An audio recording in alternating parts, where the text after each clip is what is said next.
All right, 11.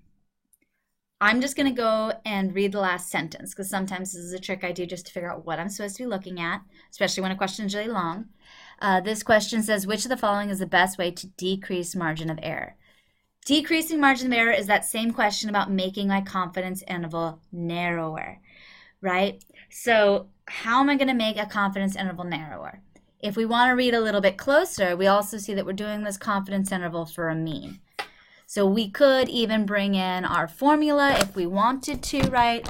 Our confidence for, oh goodness, for a confidence interval for a mean is x bar plus or minus t star s divided by the square root of n, right? And the margin of error portion of this that we're trying to decrease is here, right? X bar is where it's centered, margin of error is how wide it is. So if we want to decrease this, we have two things we can manipulate. We can manipulate our t star or we can manipulate our n.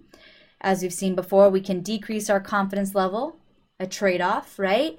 Or we can increase our sample size, which is also a trade-off. And the only one that works here is D. Now, technically, if you were to use the population standard deviation, Z intervals will always be narrower than T intervals, right? However, we can't just decide this, and we've already talked about how it's impossible to have the population standard deviation if we're trying to estimate the mean.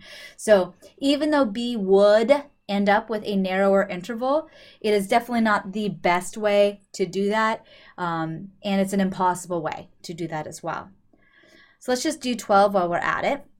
12 says a 90% confidence interval is computed for a proportion. So again, we know where we are in terms of the formulas. Who passed 119 on the first attempt. Which of the following will definitely be within the limits of this interval?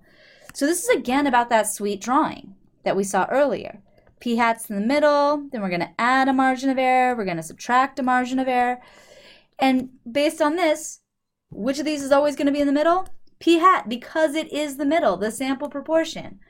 We're hoping that we've caught the population proportion, but we're not guaranteed that. The standard error, this is just a piece that you've probably already forgotten about. This was that standard deviation-ish piece of our confidence interval formula. And our critical value is just a way to say Z star. All of these are related to the confidence interval, but none of them are guaranteed to be within it. In fact, our critical value, we're usually using values like 1.96, which most definitely should not fall within the confines of a proportions interval because our proportions are always between 0 and 1.